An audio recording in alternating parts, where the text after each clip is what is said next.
Now we're going to start talking about solution-focused therapy, which is intended to be a brief approach. Clients identify small steps that can take them towards their goal.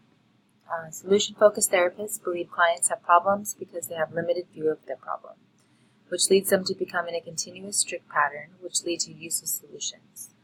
Individuals put meaning to their behavior even when they prove to be ineffective. The meaning they have will direct them on how to handle the situation.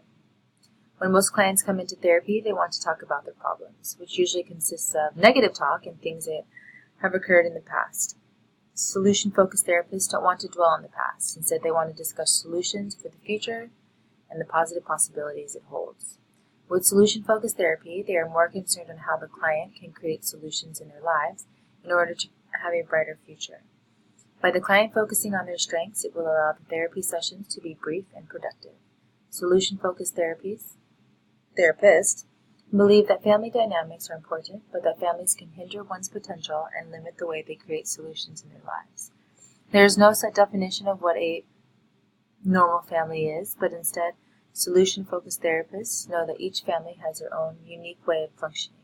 Normal to them will be when they do not have problems that they are unable to handle themselves. Since solution-focused therapists do not focus on the family dynamics, they do not feel the need to arrange a family meeting in order for everyone to be on the same page. They do not leave the option open for anyone in the family that has a concern about the problem to join the sessions. Solution-focused therapy does not focus very long on the problem that was brought in by the client. The whole therapeutic relationship usually consists of 3 to 5 sessions. The reason this therapy is so brief is because the therapist does not want the client spending much time on the negative thinking. Instead, they want the client to envision how life would be without the problem in their lives.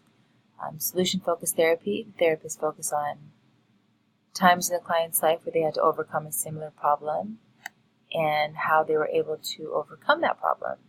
They also ask questions of times when the problem was not there and how their life was. The therapist is more concerned about how the client perceives their problem and not so much on how they feel about the problem.